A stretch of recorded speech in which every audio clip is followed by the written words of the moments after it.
Life of Jesus, a devotional study by Melva Purkis. Chapter 6, The Call of Matthew. During his stay in Capernaum, Jesus spent most of his time by the lakeside, healing and teaching the multitudes who resorted to him from every quarter. One day he approached the custom house set at a strategic point outside the town, where the famous Way of the Sea joined the Lake of Galilee. The official in charge of this post was an unpopular Jew named Matthew. All who furthered Rome's interest in Palestine were hated by the great majority of their countrymen, but particularly the class of publican to which Matthew belonged. For there were two types actively engaged in collecting money for the occupying power at that time. The tax gatherers were responsible for the normal taxes, but the custom house officials were directly responsible to the Roman government for the duty on the exports and imports of the country. They also received tolls from users of the roads and bridges, from the boats which used the harbour facilities, and from the merchants who traded in the markets.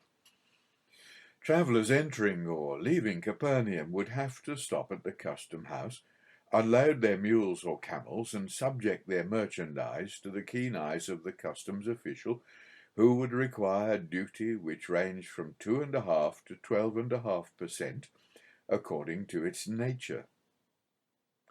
It will be readily seen that these officials had numerous opportunities for bribery and extortion, and there can be little doubt that most of them used these means to amass quick fortunes, enjoy their power and the patronage of those wealthy families to whom they granted immunities which were denied to the poor. As we should expect, the scribes and Pharisees were particularly opposed to all publicans. Whilst perforce they had to admit them into their synagogues, they lost no occasion of showing their distaste and contempt. Should any synagogue official ever succumb to the temptation of getting a more lucrative living by joining the publicani, he was forthwith expelled from his duties. Sitting day by day outside his custom house, Matthew would undoubtedly see and hear much of Jesus. He would see the steady procession constantly moving down the wide paved road towards Capernaum, from the poor, homeless wanderers to the impressive caravans of the rich with their attendants. He would see the sick and the halt and the blind carried and led towards the place where Jesus was preaching. Ships would come across the lake, bringing their burden of people eager to join the throng. He would answer the countless questions that would be breathlessly put to him concerning the present whereabouts of the prophet. He would, without a doubt, have been personally acquainted with Peter and Andrew, James and John, and would have heard, perhaps with amazement, possibly with understanding, that they had left their homes and their trade to be the disciples of the prophet Jesus. There were probably times when, moving along the shore, Jesus would stop to heal and preach within sight and sound of Matthew's roadside custom house, and amid repeated interruptions he would hear many of the gracious words that Jesus spoke, and see a pale face change to a healthy glow under his touch, and a raving madman become calm and joyful at a word of command. He would be strangely impressed by the contrast between the teaching he listened to and the law-bound repetitions of the scribes, by the way in which he ministered to the lowest and meanest suppliant, people from whom the scribes would have shrunk in horror. He would be encouraged to hope that with this man there would be sympathy and encouragement, where everywhere else there was bitterness and scorn. Then, because of his unique position, he would be one of the first to learn that all was not well between Jesus and the religious rulers in Capernaum. They were his enemies too, and he would feel a bond of fellowship with this gracious teacher. And so it seems very probable that gradually, all unknown to himself, Matthew became in spirit a disciple of Jesus, but a disciple who could never acknowledge his allegiance or hope for the favour of the master he watched with growing eagerness. But on this morning Jesus paused when he reached the custom house. His shadow fell athwart Matthew's desk. Looking up, Matthew met eyes of ineffable love, which conveyed to him the message even before the lips could utter the words, "Follow me." And the man who during long years had become hardened to angry words and bitter looks left the parchments and the money chest in the roadside cabin to become first a disciple and then an apostle.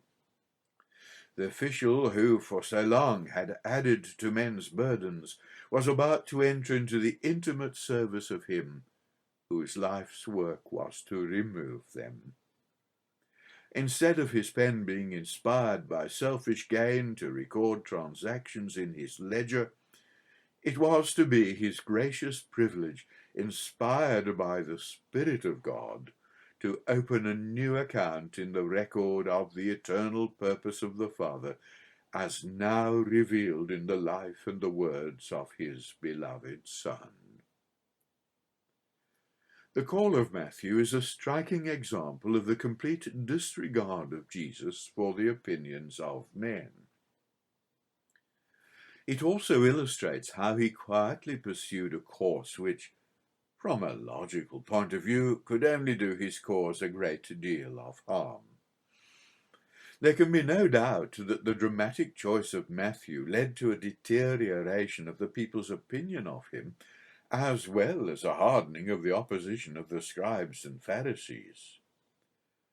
From the point of view of his ability to keep the support of the people and alleviate the disapproval of the religious rulers, it would have seemed much wiser to have ignored Matthew and accepted the scribe who was prepared to follow him whithersoever he went.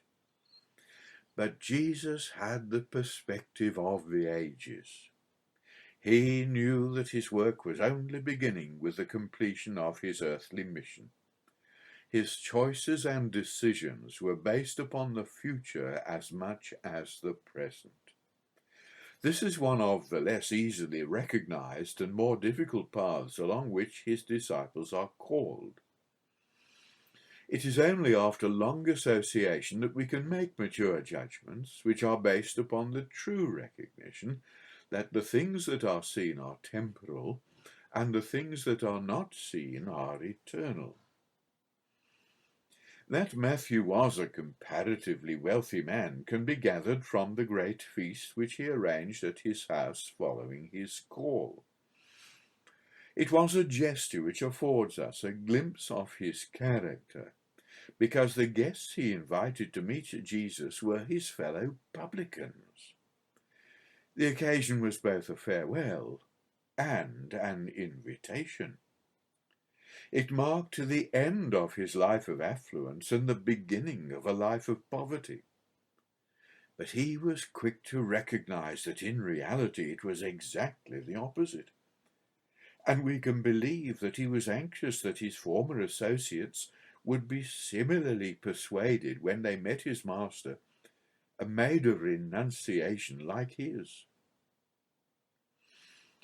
Jesus came to the feast accepting this expression of gratitude gladly, knowing its source and its object. As in all things, he judged the heart, but others were not so charitable.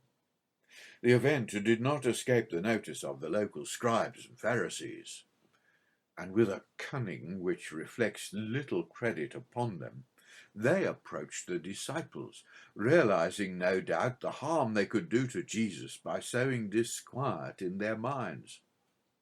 "How is it that he eateth with publicans and sinners?"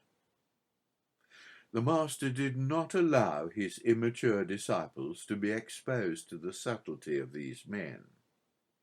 As was his custom then, so it is his promise now, that he will intervene in these crises of challenge and persecution. And we are thankful to his enemies, not because of their opposition, but because they evoked this gracious reply of Jesus on behalf of his disciples. His defense for loving the unloved is among the most beautiful of all the things which Jesus uttered, full of heavenly pleading and exquisite pathos. None can bring out the character of a man better than his enemies.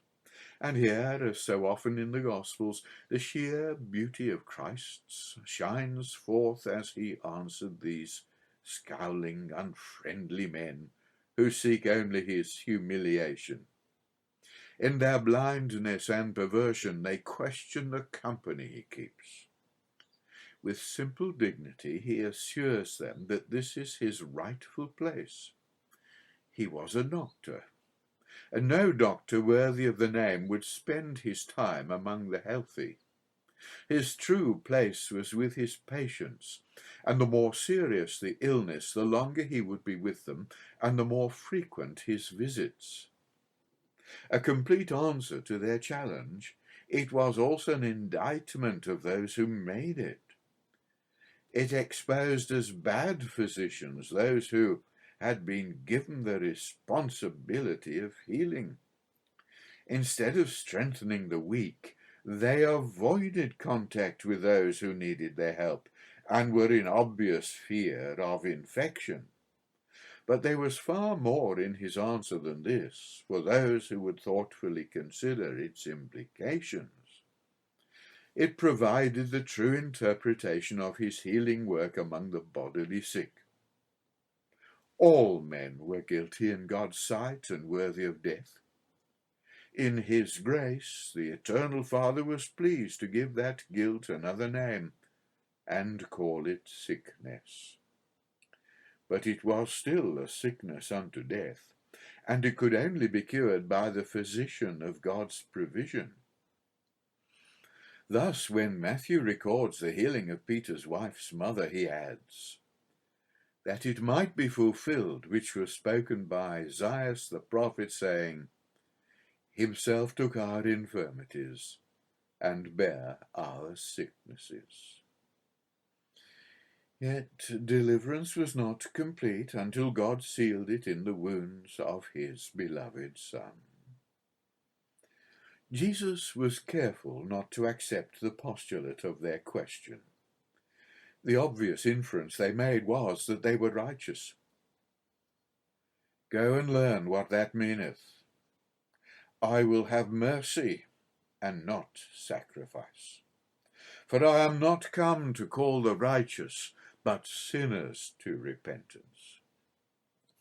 The object of Jesus in making this quotation from Hosea will be seen when we too go and learn what it meaneth. The message of this prophet, as indeed of all the prophets of Israel, was the sickness of Israel, an indication of their punishment and a glimpse of the restoration which would finally be granted in the mercy of God. None but the God of Israel could accomplish this, and then only in the greatness of his loving kindness. Thus the Spirit through Hosea says, the Assyrian could not heal them, but the healing would come. And the word comes to the prophet, I will heal their backsliding, I will love them freely, for mine anger is turned away from him. In the 6th chapter, where we are given a prophetic insight into the new covenant, when the mercy of God will be manifest to Israel, words which point with wonderful significance to the death and resurrection of the Messiah are prefaced by Israel's acknowledgement of her sin and God's ability to heal. Come, and let us return to the Lord, for he hath torn, and he will heal us. He hath smitten, and he will bind us up. If only those scribes and Pharisees had obeyed the Lord's injunction and meditated upon the words to which he directed them, they would have learned that they were in dire need of the physician. They needed him more. Their sickness was greater than the publicans because of their faithlessness to their trust. This exchange between Jesus and the local synagogue officials was followed by an interruption from the disciples of John the Baptist. It is possible that their question was inspired by the Pharisees. A certain affinity seems implied by their challenge.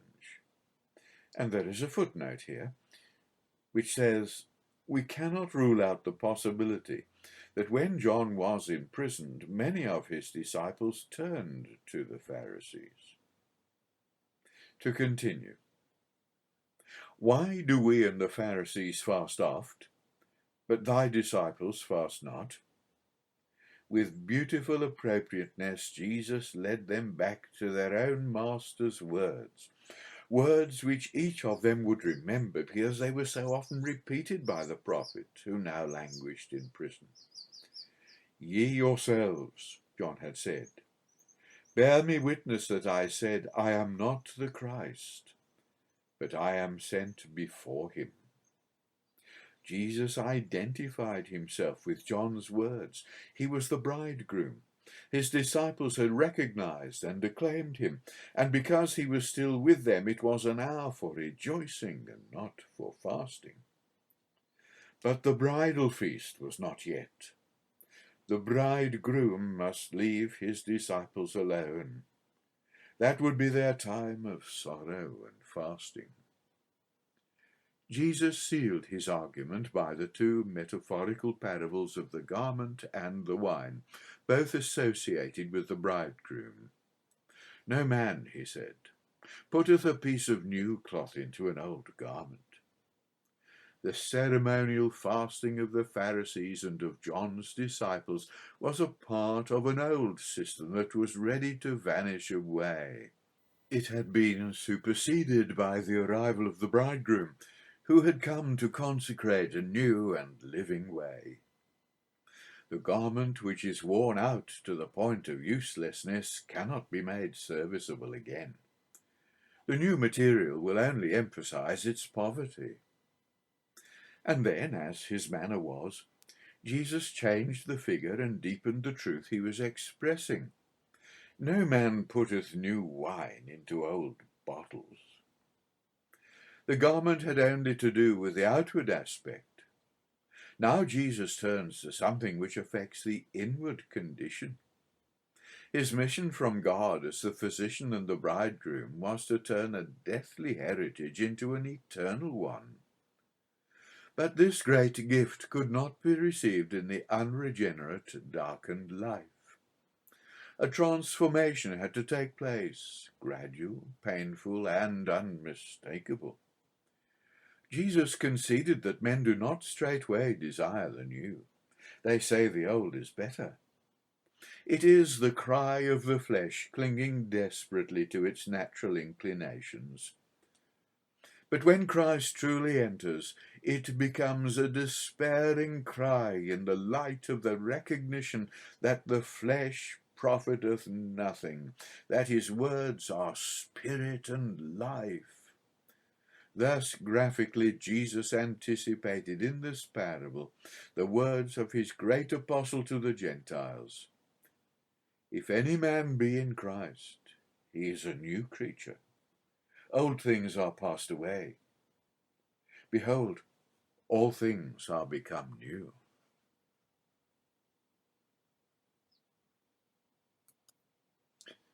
Chapter 7, the Lord of the Sabbath. During this period of activity in and around Capernaum, Jesus came into open conflict with the Pharisees on the question of the Sabbath day. It was inevitable that it should come sooner or later, And the amazing popularity of Jesus, together with his complete answer to their charges and criticisms before the multitudes, led them to watch him with the utmost care. If they could find something in which they could irrevocably condemn him, they would restore their damaged prestige and also do his cause a great deal of harm. The Sabbath offered them the best opportunity to do this, because although he always attended the synagogue to worship, he was also prepared to continue with his ministry of healing. Walking through the cornfield with their Lord one Sabbath day, the disciples paused to eat some ears of ripening corn. Several times during these active days, when Jesus moved unweariedly among the people, teaching and healing, neither he nor his disciples had the opportunity to pause long enough for a meal.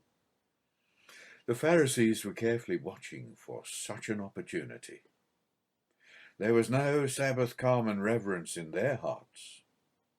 Scarcely had the disciples begun to eat than their Lord was challenged. Behold, thy disciples do that which is not lawful to do on the Sabbath day. Jesus could so easily have turned upon them with withering scorn and exposed their littleness. He could have pointed out to them that his disciples were perfectly justified by the law of God, but had only broken their puny tradition. But if these men in their hatred had disclosed their ignorance of the significance of the Sabbath, Jesus had not. His shining example emphasized the meanness of their quibbles. Mercy still prevailed over judgment, giving his enemies a further span to see the error of their ways. With all the persuasion of sweet reasonableness, Jesus dealt with their accusation. He called upon the law and the prophets to justify the actions of his disciples. What would be your attitude towards King David and his followers who, like my disciples, hungered on the Sabbath? He went into the house of God and took the showbread which it was only lawful for the priests to eat. He did not ignore a tradition. He broke the law of God. And would you find fault with the priests who, in the execution of their duties, profane the Sabbath? But as he so often did on such occasions, he widened and deepened the context and gave a new meaning to the whole conception of the Sabbath. The Sabbath was made for man, and not man for the Sabbath. The Son of Man is Lord even of the Sabbath day. In sublimely simple words, Jesus did far more than defend his disciples. He went back beyond the law to the divine purpose in instituting the Sabbath. It was not a burden imposed upon man, but a blessing bestowed upon him. Like sacrifice, it was not ordained to give man the opportunity of doing something to show his goodness, but rather to give him the consciousness both of his need and of the divine provision to meet it. Its immediate significance was in rest for the body and solace for the spirit. The Pharisees had failed to understand even that proximate end. They had brought low this beneficent Lord of God by introducing innumerable restrictions which showed how much they had lost the spirit of God's dealings and indeed of his character. Under their heavy hand, the Sabbath had become an intolerable burden. When a life is dedicated to God, its purpose steadfast and its motive pure, the man-made restrictions to attain legal righteousness become not only irksome and unnecessary, but positively harmful. The whole teaching of Jesus created the incentive to seek and to love God. In doing so, he freed men from impositions which at their best could be but a poor substitute for true piety and morality. and at their worst could encourage the grossest self-esteem and hypocrisy. The denial of these ordinances did not prevent adequate expression of spiritual life. Rather, it cleared the way for it. Jesus gave incentive and power to a holiness and consecration undreamed of in the law. He demonstrated it by his own radiant example. He showed that response to God's love lay not in the bondage of the letter, but in the liberty of the Spirit. This fundamental conception was the great gulf that was fixed between Jesus and the religious rulers of his day. The things that the scribes and Pharisees taught had become the acknowledged standard of religious life. Jesus exposed them as the great evil of his time, forming a barrier between man and the true knowledge and worship of God. The conflict was not as inevitable as it was bitter. It had of necessity to be unto death. If only these men had forgotten their littleness for a moment, if in the light of his words they had dispassionately viewed their charge against the disciples, they could hardly have failed to perceive that it was almost laughable. They were not accusing them of taking the corn. That was permissible. But according to the mature judgment they were enforcing, the action of rolling the ears between their hands constituted the process of threshing. It was because their minds were full of this pettiness that they were unprepared for the revelation which followed. But I say unto you, that in this place is one greater than the temple. The priests ministered in the temple on the Sabbath. Both Sabbath and a temple must give way to one who is greater than either, and he is standing in their midst. The Sabbath is not an end in itself. It is typical of a rest that remaineth for the people of God. The temple was but an evidence of the condescension of the Almighty to the limitations of men. Its chief significance lay in its essentially prophetic character, pointing forward to the time when the tabernacle of God shall be with men, and he will dwell with them. Both these features were dependent upon God's purpose of redemption in Christ. He was thus higher than both, Lord of the Sabbath and greater than the temple. One of the great tragedies of that and every age is that men and women are so preoccupied with their real or imagined rights and privileges that the great revelations of God, which hath power to transform their whole lives, are unheeded. It is an evil which can have its victims in the household. At times when the rights and wrongs of an issue are the subject of heated discussion, it is always wise to pause and listen to the voice of Christ. He can restore the true perspective. However complete a truth and however sublime a teacher, men's understanding is blunted when their hearts are darkened by malice and evil. The following Sabbath found the scribes and Pharisees watching with unabated intensity. All eyes were upon Jesus as he entered the synagogue and approached a man whose hand was withered. Would he dare to break the Sabbath law before them all in the house of God? Jesus knew their thoughts and deliberately chose to make the issue clear beyond the slightest doubt. Turning to the afflicted man, he commanded him to rise and stand forth in their midst. Then he challenged them. I will ask you one thing. Is it lawful on the Sabbath days to do good or to do evil? To save life or to destroy it? What man shall there be among you that shall have one sheep, and if it fall into a pit on the Sabbath day, will he not lay hold on it and lift it out? How much then is a man better than a sheep? His questions went unanswered. No man spoke. Impervious alike to his pleading and to the need of the man whose arm hung helplessly at his side, they waited for him to act so that they might accuse him. Jesus looked upon them with anger in his heart at their unrelenting hardness.